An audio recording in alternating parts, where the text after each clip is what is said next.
You can take me on, put me on. Good evening. My name is Dr. Ariel Mintz, the Executive Director of Refuat HaNefesh.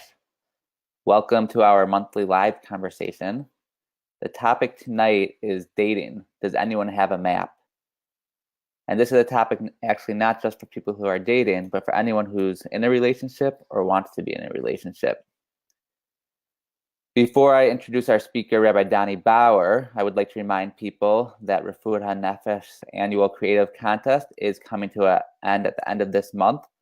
So please send in your submissions by the end of this month for some great prizes. Submissions could be artistic works, writings, videos, anything that motivates you to talk about mental health and how we can improve the current situation.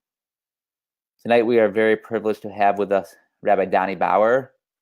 He holds a bachelor's in Talmudic law from Shalavim, a BA in psychology from Lander College for Men, an MS in Jewish education from Yeshiva University, and he received smicha through YU's Rabbi Yitzchak Elchanan Theological Seminary. He's currently enrolled in a postgraduate certificate program in marriage and family therapy at the Council for Relationships in Pennsylvania, and he's in his 6th year teaching at Kohelet Yeshiva High School in Pennsylvania. So without further ado, I welcome Rabbi Dani Bauer, and I thank you for joining us tonight. Am I on? You are. All right. Hi, how you doing? Good, good. So, Rabbi Bauer, first, I'd like to ask, Refuat HaNefesh is a Jewish organization. When we're talking about relationships, can you bring a model for us from the Torah for maybe how we could have an ideal relationship with people that we're connected with? Yeah.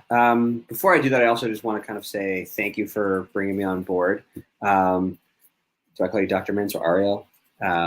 We go way back. We were in yeshiva together in Shalavim, and Ariel brought me on board for Refuat HaNefesh, and it's been a really cool experience. So I want to say thank you, and also that all of the comments that I make tonight are coming from a place of humility, because I also know that I'm earlier on in my career than some other people out there, and I don't profess to be the only answer to anything that could be discussed. But here are some things that I've learned along the way and that I thought were valuable to share with other people. So that's kind of as a preface to answer your question. In the Torah, it's actually really interesting when we look at a model for how relationships should be. If you look in Parshas Ki Teitzei, you'll find that a very weird thing happens. There's a series of examples of failed relationships, including where we learn the laws of marriage from. The laws of marriage themselves are learned from a case of, it's an obscure case of divorce, and that's where we learn many of the laws of marriage are actually, the Gemara derives them through there. Among the other ones are cases of a captive woman who someone decides that they want to marry. There's a case of a guy who hates one wife and likes another wife. Really a lot of challenging marriage relationships or just relationships in general. And the question there I think we have to look at is, so why is it that we only have examples in the halacha of these different kind of failed versions of relationships? And an approach that I like or that I identify with is the idea that if we tell you that there's one way that you can have a relationship, then everyone is going to try the exact same thing, and that's not going to work for everyone exactly. Relationships actually require a lot of hard work and sometimes some creativity on the parts of the people in the relationship. So what I think the Torah is getting at is actually a common theme that you find with a lot of different mitzvos, where you have a lot of lo ta'ases of here are the things that you have to not do. And if you avoid doing these things, kind of keep it within this framework, within a box. And once you're able to do that, then there's room for human ingenuity. So another example in the Torah is if by malacha on Shabbos. So we're told there's 39 categories of stuff that you can't do.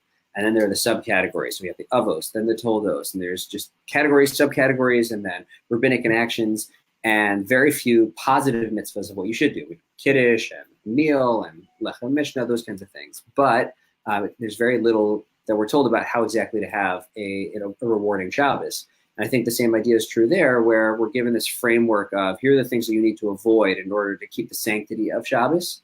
But in order to have an amazing Shabbos for you, you kind of have to figure out what that is. There are a couple of guidelines, but really it's up to us to figure out, well, where do I find myself in Shabbos. And the same could be true with the sports. Like if you have basketball and there are no rules, it's a totally different game if it's just throw a ball into a hoop.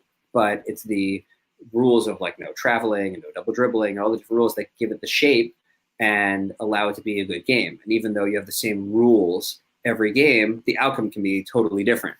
There's human creativity, there's ingenuity.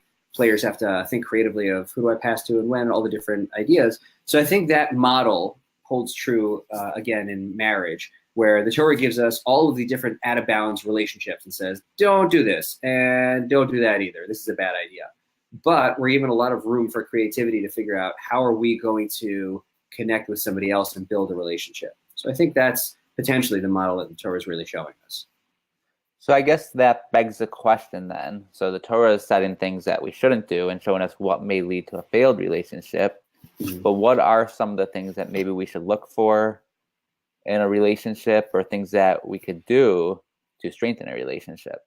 Okay, so very important question, which I think kind of everyone out there, whether or not they're listening, is wondering of what are the things that I need to do in order to have a healthy relationship? And you'll find a lot of people responding differently to that question.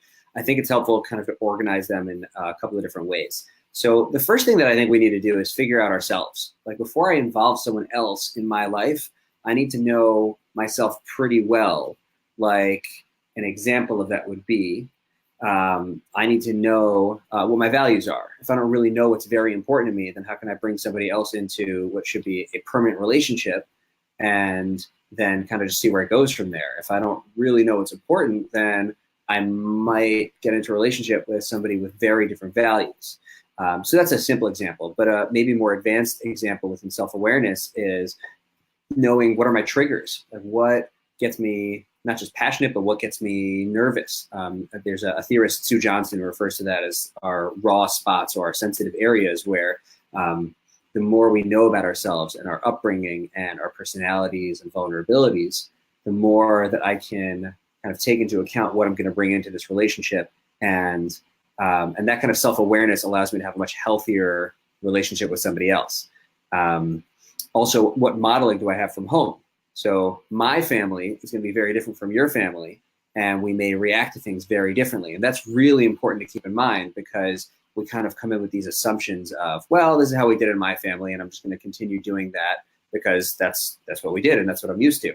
And that modeling is very helpful very often. But if you have different modeling, then I may be surprised at what you're coming in with, and we need to be able to work out those kinds of things. So that self-awareness, that step is really important to know what am I bringing in for the positive and for the negative, and what are my values and what are my triggers might be the two biggest starting points for getting into a relationship. So, in terms of your first point about knowing who you are, mm-hmm.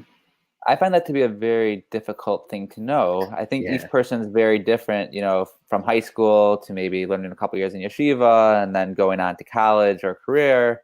People change quite a lot throughout their lives. Sure. So is that something you should wait for until maybe you're in the career that you're going to be in long term and see kind of who you've become? Or do you think, there is value in getting married later and maybe going on that journey with the person that you find? Well, that might be one of those areas where different communities are going to differ on how they do that, and people may have specific preferences. I do think there's a value to maybe not, at least in my own community, of maybe not jumping into a marriage right away if you're 19 or 20. I think there is some serious value to having some experience. I remember when people were coming back from yeshiva or from seminary and they went straight into dating, and people would joke that the plane still hadn't landed yet in their first year. So I do see a value in spending a little bit of time in either at least in school. I think having some life experience in the workforce can be valuable. But I wouldn't say ever that you cannot have a successful relationship without that. Of course, you can grow with somebody.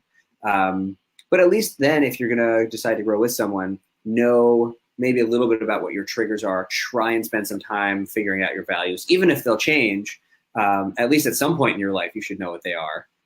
For that time period, and maybe figure out a little bit more what's underneath, and knowing those triggers and your vulnerabilities really can be helpful because we set those off in each other all the time, And if we know what's happening at the time, then we can kind of pull back and say, wait a second, this is something for me. This isn't about you. And that allows me to have a much healthier response. Sure. I have an uncle who recommends that before you get serious with anybody, you should go to the airport with them and go on a trip. And that way you'll see their triggers and your triggers, and you'll see what kind of person each of you are and if you're really compatible for each other.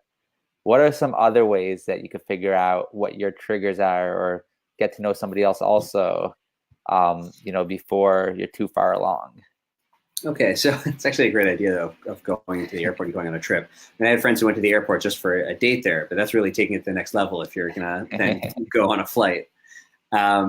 So in terms of knowing your own triggers, so some of that is life experience, but seeing how you work with somebody else, that I think is very valuable. And one of the challenges that we have in the dating world is that dating is not exactly the same way that marriage is. And, since there are so many differences, trying to create less artificial scenarios is really helpful. So even if you can't afford tickets to somewhere, another thing that you can do is see how the person that you're going out with treats other people. Do they look, if you're out at a restaurant, do they treat the serving staff nicely? Do they clean up after themselves? Do you clean up after yourself? Seeing the way that they're going to look at other people can be a window into how do they view others, how do their judgments work.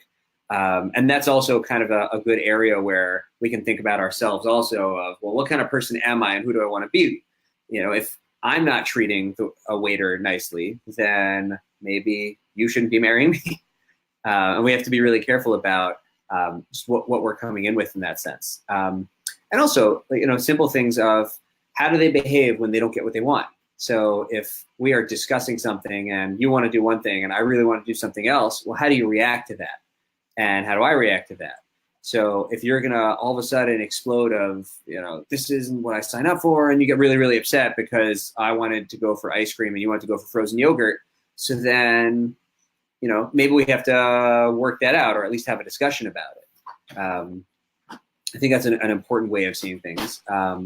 And also we have to remember that we want to see how each other fights. If we get into debate about something, we get into an argument. So that's healthy. Perfect marriages or perfect relationships are not where people don't fight at all. In fact, it's a very healthy thing to be able to fight, but you have to know how to do it in the right way. And seeing how you fight with somebody else can be very valuable. My wife actually had a rule of people shouldn't be jumping into a marriage without having a fight, at least one fight. And once you see kind of how that one fight plays out, then you're like, oh, okay, kind of, I see more of what's going on here as opposed to just kind of, well, everything's perfect and we love each other, so we're ready for marriage. Sure. This past Shabbos, I was having a conversation with some people about the fact that, in some of the more right-wing circles, or of the Hasidic circles, you get set up by your parents and maybe you'll meet once before, but then essentially you're getting married and it's a relationship that you're working on. But when you go more to the YU type of communities, so you are dating for a while, but before people go out, they often have all these criteria that need to be fulfilled. And none of them are really what you're talking about here. They're more, are you right-wing yeshivas? Are you modern yeshivas? What seminary did you go to? What job do you want? Whose share are you in? How important do you think those aspects are in terms of matching two people up? Well, those can be very, very important. You want to make sure you're getting into a relationship with someone who shares your values. So if you find that somebody is completely not on the same page as you, that can be very difficult. There are people who overcome those kinds of relationships or those kinds of challenges in their relationships. But we want to know, it's helpful to know more about a person before really jumping into a marriage. So in some of the more right-wing world, they have the ability to really look into someone and vet them and see, do we line up? Are we, are our values aligned? Are we looking for the same thing? And that on the legwork that happens beforehand allows them to do that. I would say for someone who is not part of that world, then they may have to find another way to really look into that and have those hard discussions because it's not necessarily written out on a paper beforehand. But it's very important to try and figure out what are those values that I think are important and do we share those? And if you're able to do that ahead of time, you may save yourself a little bit of, maybe some heartbreak or maybe some bad Starbucks dates.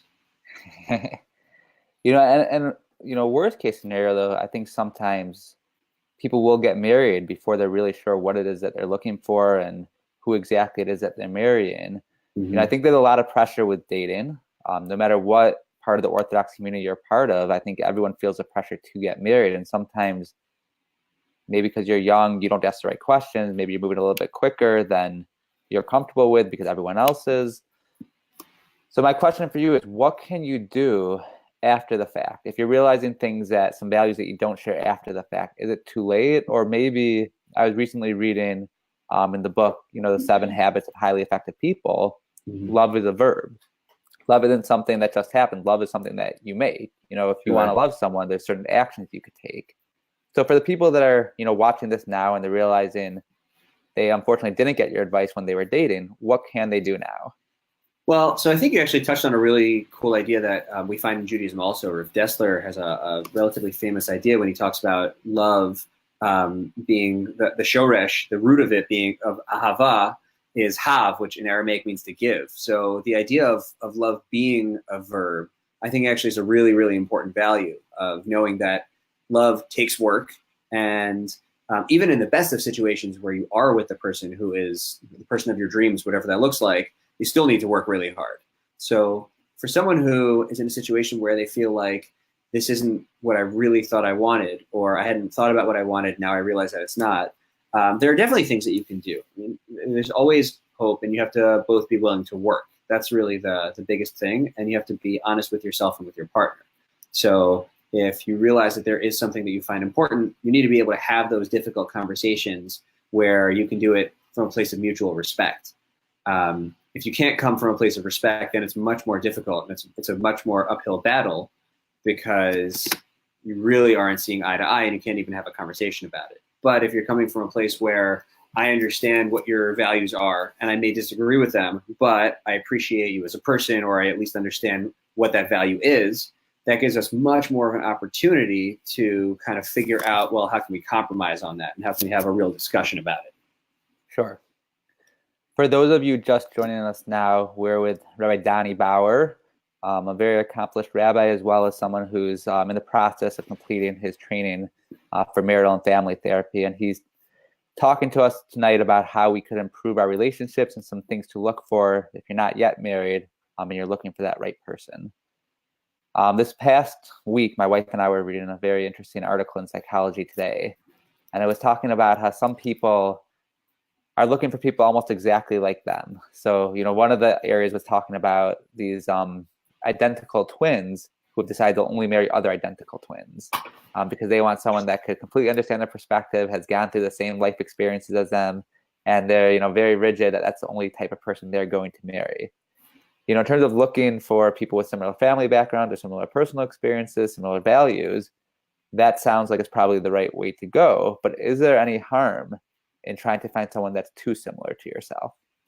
I think there can be harm in finding someone who's too similar to ourselves. First of all, just in terms of personality style, let's say I'm an extrovert.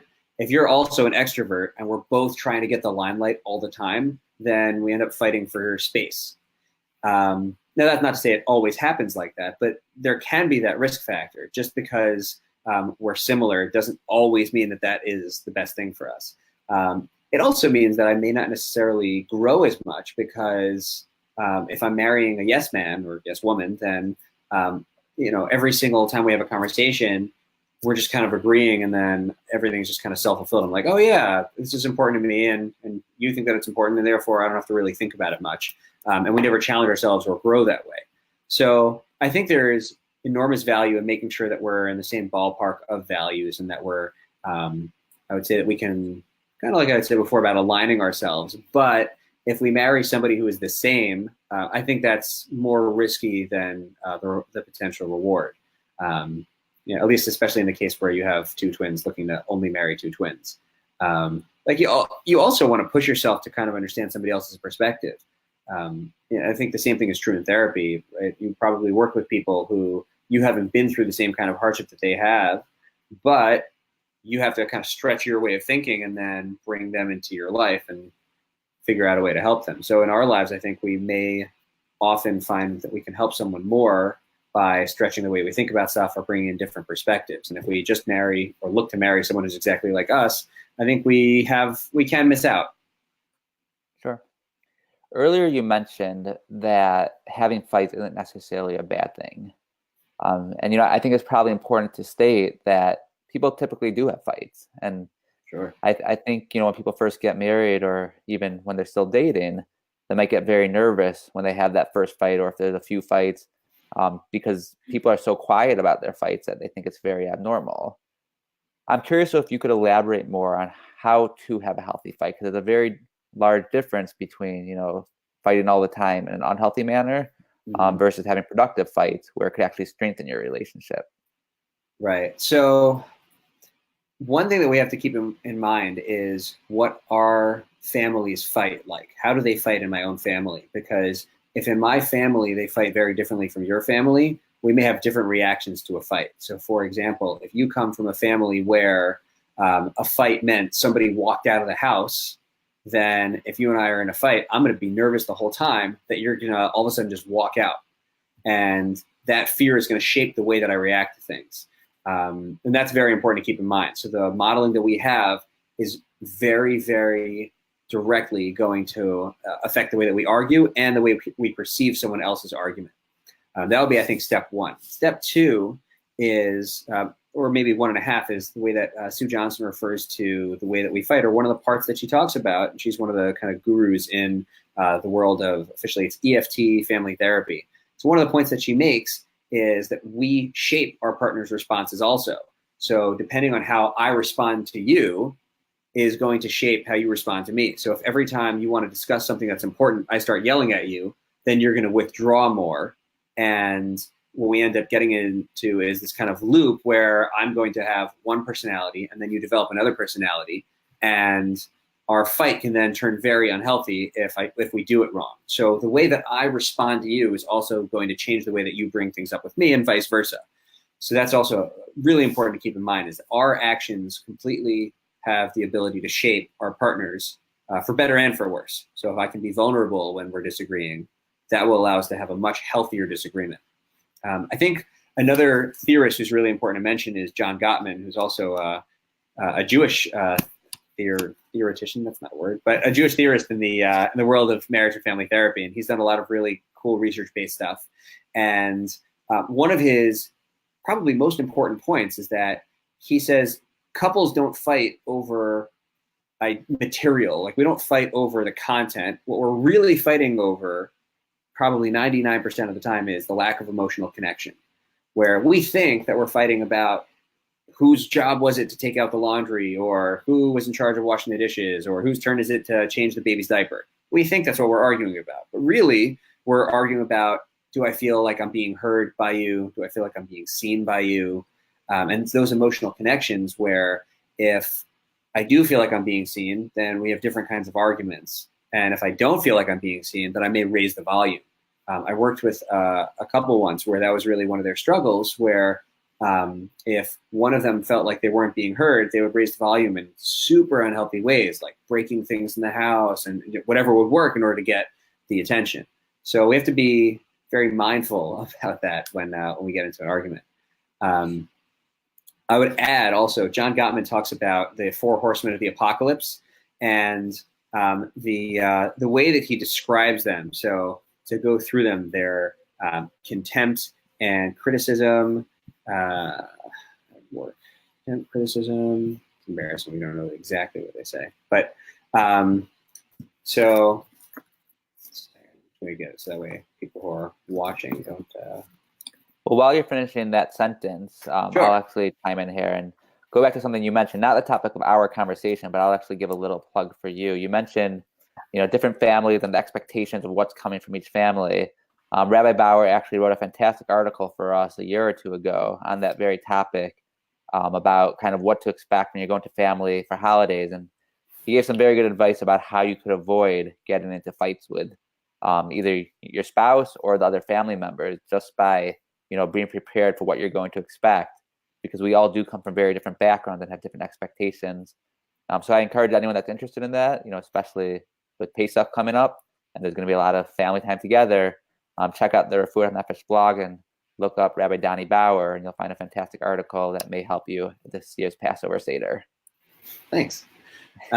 So I actually do want to come back to that point of expectations, but Gottman talks about criticism, contempt, defensiveness, and stonewalling as the four horsemen of the apocalypse. And when we do too much of any of those, then we can kind of count on the fact that our relationship is going in a negative trend.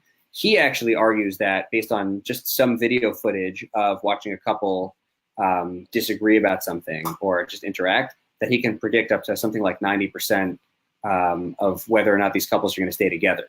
So one of the points that he makes is the way that we bring those four horsemen of criticism, contempt, defensiveness, and stonewalling, the way we bring those into our relationship is going to have a huge impact on us. And in fact, he points out that there are some studies now showing that they affect our health.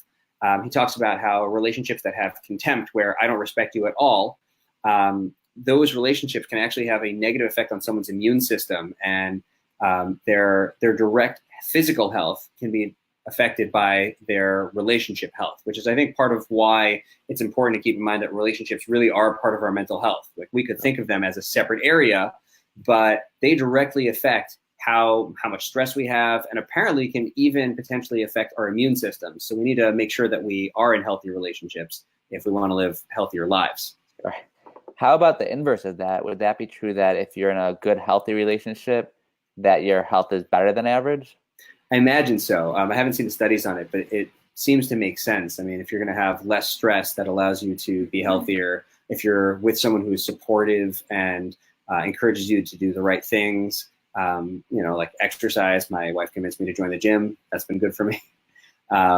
There's things like that where we can be healthier physically also from that, and getting the right kind of support and not feeling overwhelmed with life. I think it makes sense. That's very fascinating. And I know that, they say that actually, some studies I've seen is that actually both, marriage, divorce, and being widowed are some of the most stressful times of a person's life when you first get married, because, two people getting to know each other, they haven't been together before. But then oftentimes you're able to form such a great relationship that if you lose that spouse, sometimes even in divorce, there's still things that are connecting you together. It's a very stressful period for you, and your health goes way down during those periods. While, people that do have healthy relationships, I believe their physical health is better, and they typically live longer, and mentally also they're happier, which, definitely intuitively seems to make sense. Right. One of the first books I ever read on relationships, someone gave it to us when we first got married, was it's a pretty famous book, Men Are From Mars, Women Are From Venus. And to me, it was really eye-opening. I think, I'm someone who spent the majority of my life, just with men, without coeducation, without being in mixed classes.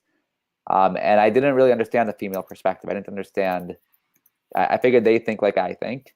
And so it's very eye-opening for me to think that, people that we're both humans, but we could be coming from completely different perspectives. Can you speak about maybe some of those things that we might not realize, but could have huge impacts on relationships, just the differences between men and women and their thought processes? Sure. So before I even get to men and women, I think it's an important kind of an in to talk about what communication even means, because whether or not, like, we could both be just friends who are both male or both female who are discussing an issue, but we would still need to communicate there intelligently also. So the gender difference can have an effect, but more than that is learning how to communicate properly.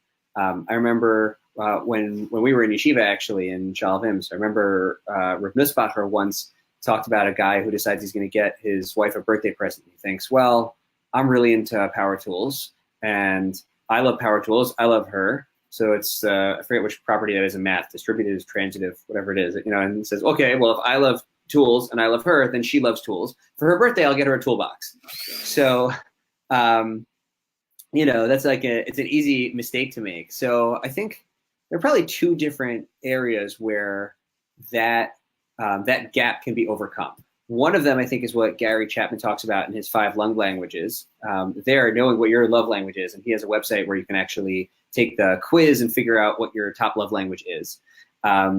So he talks about how there are these different languages that we communicate in. We can spend time together, gift giving. We can physical touch is important to a lot of people. Acts of service. There's just different ways that we receive and give love to one another, and knowing the way that we receive our own love, and that's one of those steps in self-awareness, and knowing the way that our partner also would like to receive it is really important. And knowing the way that our default for giving it is also important. So for example, if I'm really into gifts and all you want to do is spend time together, we may think that we're giving the other person what they really want, but not be realizing that the other person is thinking, if this person really loved me, they would give me more gifts. And that's not necessarily because I'm into material things. It could just be that I want to have a card from you every once in a while, or flowers for Shabbos. But if you're used to the model of, well, my entire life, I just like spending time together, so then you may not think about that. And it's an important conversation to have to figure out what is it that we love ourselves, and how do I give that to the other person what they need. So Gottman, I think, is a really, really, Chapman, is a really, really helpful model to look to figure out, okay, well, my own self-awareness, and am I giving the other person what they need? And that can be true of men or women. Another thing to think about is a conversation that I've had multiple times with people where the thing that I think about the most is when I got engaged, and the most common advice I got from people was, you have to make sure to communicate. It's very important to communicate. And I had a friend who pointed out, it's a little strange, if you both speak English, then aren't you already communicating? Like, what does that mean to communicate? So I gave it a lot of thought, realizing that nobody was explaining what it meant to communicate. And I came up with 3 areas where I think communication means being able to talk about these 3 things. So we want to talk about our needs, our wants, and our expectations. So to elaborate a little bit, expectations, I think, is kind of an easier one. So when we talk about expectations, simple one would be, let's say in shul, how do you go to Kiddush? Some people go to Kiddush and they stay there for a long time, and other people get in and get out. So if my expectation is that we are going to get married, and then I'm going to go to Kiddush every week, but we never talk about it, and then you're waiting for me at the end of every Kiddush saying, what's taking you so long? Why do you have to close up the shul? So that's going to be really difficult if we never communicate what our expectation is. Another simple example might be, how do we celebrate birthdays? In my family, if we make a really big deal out of birthdays and I'm expecting some sort of really big party, if that's not the case in your family and all you do in your family is give each other a phone call, I'm going to be very disappointed many years in a row if all I get is a phone call. But if we're able to communicate what are my expectations for a birthday, then we can really sidestep a lot of that unnecessary pain. Some more, I would say, complicated examples. When do these type of conversations happen? Is it something that should all happen before marriage, or is it you begin having these conversations while you're dating and it's okay to continue them after you're married? So I think they're fine conversations to have earlier on. I don't think you need to be married in order to talk about what are your expectations. Especially it depends on how you date. If you date really intensely the first couple of dates where, we only date for 10 dates and then we get engaged. So then probably earlier on you want to know some of that stuff. But it's healthy to have kind of conversations and figure out what is important. And you may find that something you thought was important may be less important also. So, yeah, I think it's okay to have those conversations at different points, and you kind of just have to feel it out. If the other person then says, wait a second, we're moving too fast, so then that's also good communication where one of their wants is they want to kind of slow things down, and that's a good cue for you to say, okay, this is something that I think we should come back to, but, we don't need to talk about it right now. Sure. Yeah, I would just say some other important expectations that people have. So some people will grow up with the expectation that in the house that I grew up in, the husbands were always in charge of the finances, or the moms were always in charge of all of the caretaking, or the opposite of that, or any kind of combination between. And that I think is a really important conversation to have when things start getting more serious, just because you want to know kind of how is your relationship going to look long term? And you don't want to get into a situation where somebody has an expectation of, well, my parents always just said, you can always spend whatever you want.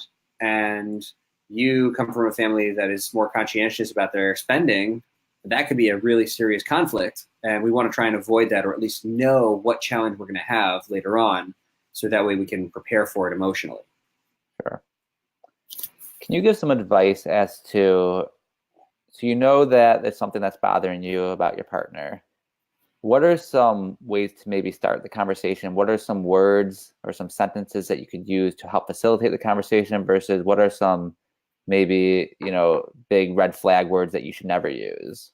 Okay. Well, I think a healthy way of starting this kind of conversation is, as often as possible, coming from a place of I. This is what I like to joke that it's self-centered statements. So it's not it's not self-centered about I'm the only important person in the universe, but it's self-centered in terms of I'm feeling a certain way about something that you did. Let's try and use a concrete example. So let's say I thought you were going to take care of the dishes, and then I come back and I see that they're not done. So I have options. I can explode and yell at you and say, how come you didn't do the dishes? You never do them. You're not a person of your word, and we can get into a fight.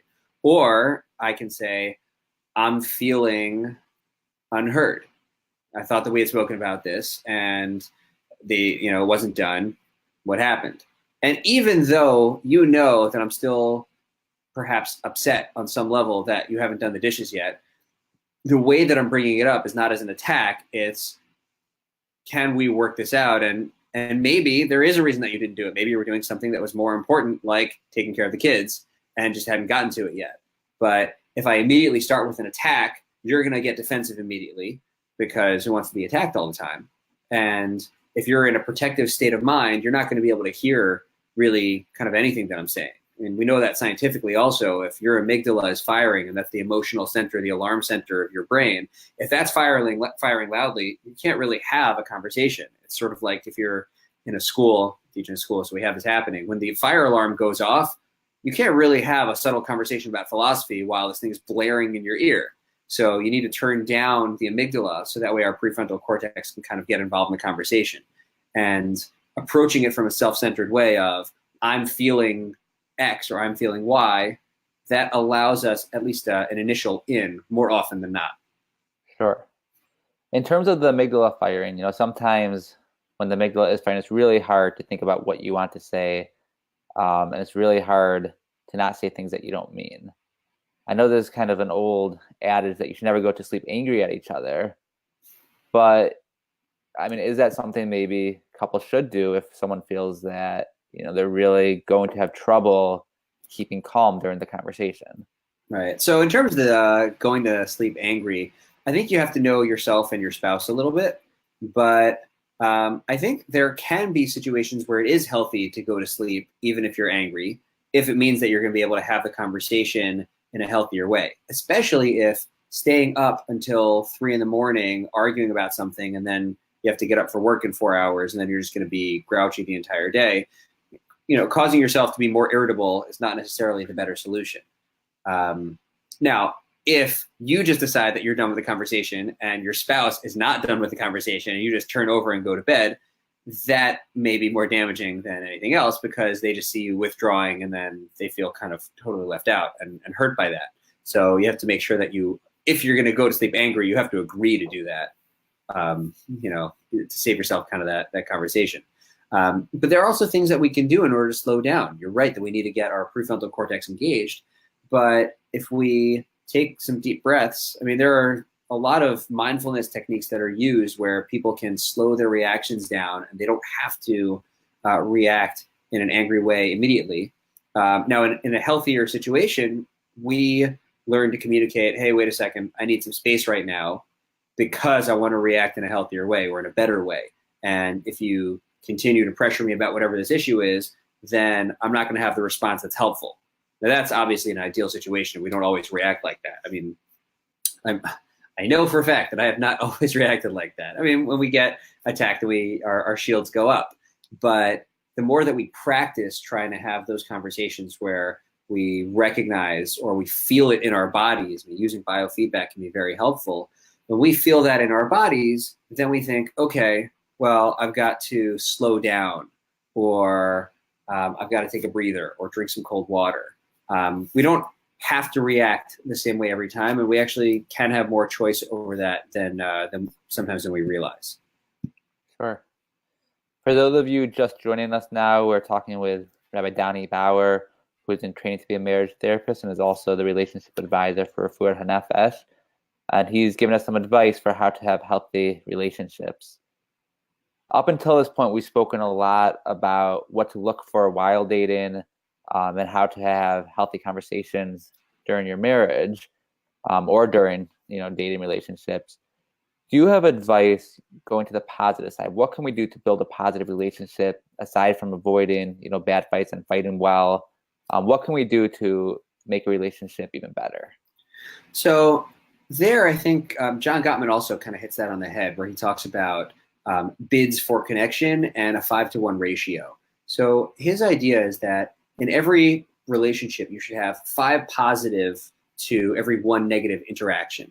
So what that would mean is, let's say I make some sort of snide comment and you get upset about that. I have to make sure that I have 5 upcoming scenarios where we have a positive interaction to kind of balance that out. And he talks about it like an emotional bank, where the more you deposit into that bank, the more you can take out on a rainy day. So if you have a lot of investments in that bank and you're constantly having good experiences with each other, then when we have some sort of very difficult conversation, you're not going to go running because you know how much we have stored up in the bank during that rainy day. So I think an important starting point is making sure that we work actively to keep it as a positive relationship. So we want to make sure that we're spending time together. We want to make sure that we're enjoying each other's company. I think one of the other buzzwords in the field is homeostasis, where we kind of get into a certain routine or pattern and we maintain that.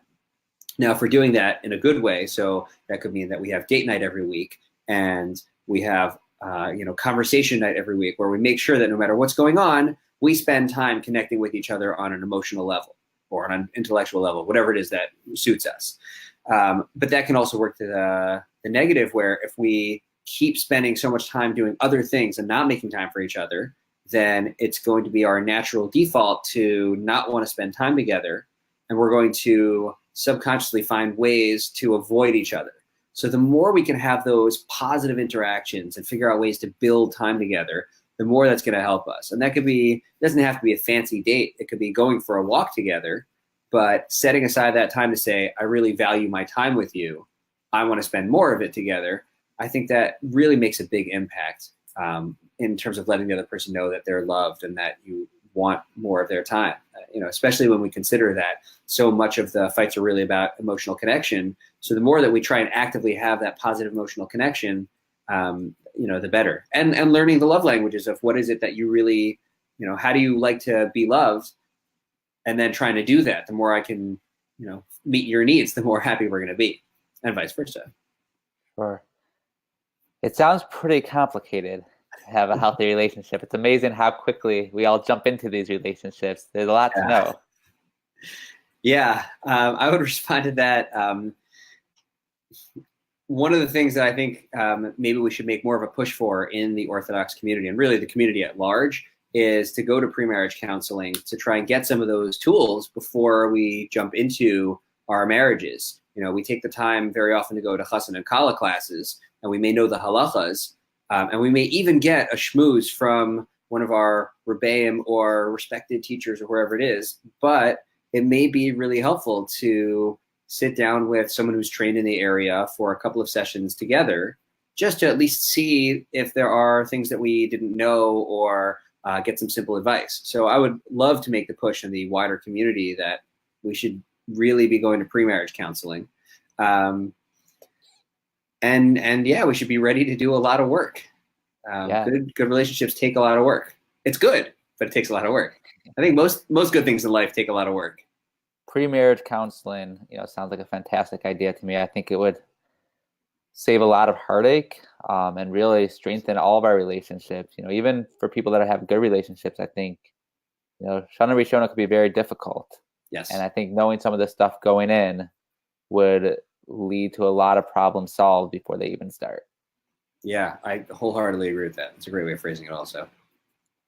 Switching topics a little bit. So I had several friends who maybe either went out with many, many girls and, they kind of liked them, but they weren't sure if it was the right girl for them, or they went out for a very long time and they just they weren't sure. They shared similar values. They liked a lot about them, but maybe there's someone better out there. Maybe this isn't the right person for them. For people like that, what advice would you give? How can they be confident in their decision and go for marriage? Because, you're really never going to know 100% until you try it out. Right. Well, so part of the problem is you're right. You really don't know until you're there. But also we kind of want to figure out what are our blocks. Like if I'm feeling blocked because I'm anxious about everything, or this just seems like a big commitment, is it because I'm not sure about the other person, or is it really that something internally for me is going on and I have to sort that out? Is this a general anxiety issue that I have everywhere? Is it something specific about marriage? And if it is that somehow related to something in my own life? Is it that I saw a different model for marriage and that scared me, and because of that, I'm having a hard time committing? So the more that if we find ourselves in those situations, we want to ask, is it everybody else that I'm dating? Which it could be, but is it everyone else? Or is there something internally within me that I have to figure out that is holding me back from being successful? Am I being my own worst enemy in this case?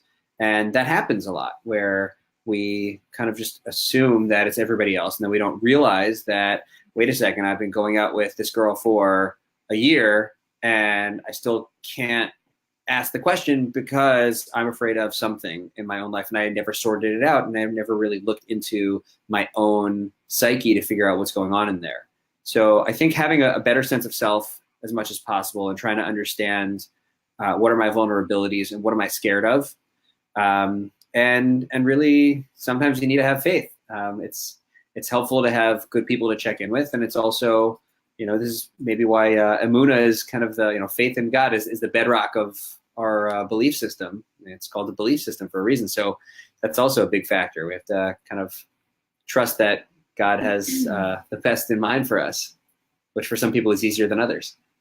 I think it could be difficult, but I think it takes some of the pressure off each of us. When we know that at the end of the day, we just have to trust that God is looking out for us and is helping us get set up with the right people. You realize that it's not all on you to figure out, who the perfect person is, because you're never going to figure that out with your own intellect, but God has a plan. Right. And I think also we run into a risk of looking for the perfect person. And I'm not sure that's a good way to date. Regardless of how we understand the whole discussion of Bashert, our approach in dating should be, am I going to get into a relationship with a healthy person where we're going to work really hard at making sure we do this right? Because if I assume that there's a perfect person, then when something goes wrong, I can just think, well, not the perfect person, so move on to the next one. And it could be that there are a range of people who I can work really well with, but if I only look for one specific perfect person, then I am likely to never find one perfect person, especially considering how flawed humanity is in general. I would have to assume that I'm awfully perfect to be looking for somebody else who's perfect too. So it's a risky way of thinking about it. So you could also think about the fact that, the way that you're perfect, there's probably a lot of other people that are perfect in the same way. So there's more than one perfect person for you, because we all define it differently. It's a nice positive spin. So now looking at kind of the other direction, I know when I first started dating, so I kind of thought, okay, I'm ready to date. I'm ready to get married. And I went out with the girl assuming we'd get married. And thank God she was a little more experienced, and she said, Ariel, I don't think we're right for each other. And I was actually a little bit heartbroken. We only went on a few dates, but I thought, this is the one. Mm-hmm. But thank God she said that to me, because, very quickly after, going out with other people, I realized that she very much was not the right one for me. What are some red flags that people could look for that maybe very easily could check some people off and they could realize that that's not the right person for them? So red flags are an interesting area, and probably everyone can come up with some of their own red flags. A few that I've come up with that I talked to some of the people in my own life about are, let's say you're involved in a relationship with somebody who really wants you to change for them. They insist you need to be a certain way in order for us to be together. So that can be a red flag, because I may not want to do that. And if someone else is trying to control me, so then that is an area where I have to kind of say, well, is this something that they're trying to support me in, something that I want? or is there something possibly less healthy going on? Another area could be if they don't like your friends and you have a friend group and they don't like any of your friends, or they're always trying to avoid spending time with your family. Those are huge red flags where you have to kind of have a conversation together and say, well, what's this about? Is it that you don't like any of my friends because there's actually something that's wrong with them? It's less likely if I've spent all my life with these people or they're just close friends who I trust and I spent so much time with that all of a sudden some new person in my life is saying these people are all bad. It's okay to have some difficulty with one or two people, but if they're writing off everyone in your life, that really is a big red flag. If you find that you don't miss them when they're away, that's something to consider. Kind of have to figure out what that's about. When somebody makes their love conditional, that also can be very dangerous. We don't want to connect our love to something and say, I'll only love you if. That's a very dangerous thing to say. Another huge red flag is if they're trying to push the relationship more quickly than you're ready to go.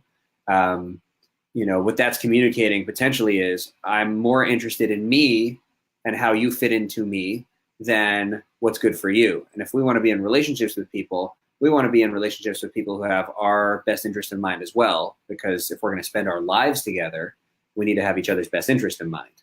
So if someone's pushing me to move faster than I'm ready for, I have to figure out, is that coming from a good place, or is that something about them? I mean, if it's taking me 5 years to commit, so then maybe they have a point. But if we've been going out for 2 weeks and they're saying, all right, let's get engaged and I'm not ready, so then that needs to be a conversation also.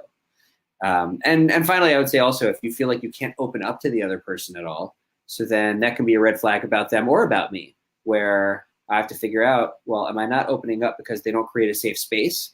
Or is there something internally going on within me where I have to figure out why I can't open up? But that's a flag either way, where I need to talk to somebody to kind of sort that out. And those are some of the flags I think are pretty common that can be helpful for people to keep in mind. Sure. As we do come to the end of this live conversation, I would like to remind people that we're off next month. We wish everyone a Chag Kasher V'Sameach for Pesach. We know people are busy, but we will return May 8th with Rabbi Dr. Mata Shulman, and he'll be talking about the Jewish approach to happiness and cognitive behavioral therapy. That will be at 9 p.m. as well, Eastern Time, and I encourage everyone to tune in for that. Throughout this conversation, Rabbi Bauer, you've mentioned several therapists and several resources, and I imagine our listeners would be able to gain quite a bit from them. Are you able to give us some of those names again of the therapists that you hold could be very helpful for people? And if you have any websites or any books that you would recommend as well? Sure. So people who currently speak to me, I've got more reading to do in life, but the theorists who I think are really speaking to me right now. So John Gottman, and he has a lot of very accessible stuff. He's got videos, he's got articles, he's got several books. So he's really easy to access. I find Sue Johnson has a book called Hold Me Tight, which I've found to be very compelling, and it's very good for understanding some of the deeper parts of a relationship, and talks a lot about how to have a disagreement, how to fight, how to recognize certain patterns, how to break those, how to have healthier ones. So I connected a lot with that.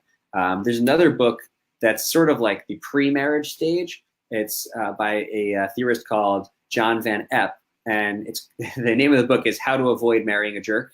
I think they came out with a newer edition, How to Avoid Marrying a Jerk or a Jerkette. But he talks a lot about also kind of a self-awareness piece and knowing the person before jumping into a relationship with them. And he has some really good advice for someone who's looking to get into a relationship. So those are kind of the three books that I've been really into lately, or three theorists who I've been into. But there are a lot of good things out there. I'd say, the more you can read Refuat HaNefesh, the better. Thank you for that plug. And I think our most published author on Refuat HaNefesh in regards to relationship is Rabbi Bauer. There's also some very good articles, I'll say, by my wife, Ariel Mintz, which you could also check out. You mentioned before your love language, and you mentioned that there's a website where you could learn what your love language is, and that may help people understand what it is for them, and especially even more so, maybe it will help their spouse understand what can help them feel connected to people. Are you able to point us in the direction to that website? Sure. Yeah. So that website is 5lovelanguages.com. It's the number 5 and then love languages.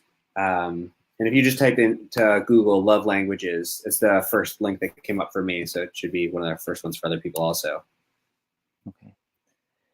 Do you have any closing comments or thoughts or anything else that you think is important for people to know, whether they're thinking about starting today, they're in the middle of dating, they've recently gotten married, or they've been married for 50 years? Well, so for the people who've been married for 50 years, maybe they should be giving me more advice.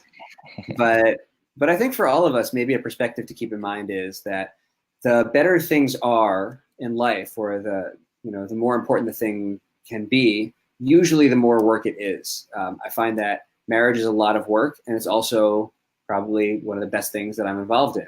I find the same thing. I'm a new parent, and parenting is really, really hard. And it's also the most amazing thing that I'm involved in. So I would say marriage and relationships in general take a lot of work, and it can be a lot of emotional work. Sometimes it can be very draining. Sometimes it can be very frustrating. But it's one of the most rewarding endeavors that we can find ourselves in. And I think if we can prepare ourselves to do the work, we can have unbelievable success and really get the most out of life. Thank you so much for all the advice that you've shared with us. For me, this has been fascinating. And I imagine for many of our listeners, it has been as well. And it will also be available going forward on our website, on YouTube, on Facebook. So I'm sure many people will listen in. If people would like to contact you afterwards, is there a way for them to get in touch with you? Sure. I guess we can make my email available for through the website, or however it is that you think makes the most sense. Okay. But yeah, I'd be happy to try and help out anyone I can. Okay. So you could find Rabbi Bauer's email address or his profile on the Refuah Nefesh website. You could also reach out to the general Refuah Nefesh, info@refuahnefesh.org, and we'd be happy to put you in touch with him. Thank you, everyone, for listening tonight. And Rabbi Bauer, thank you so much for sharing all of your insights with us. Thanks for having me.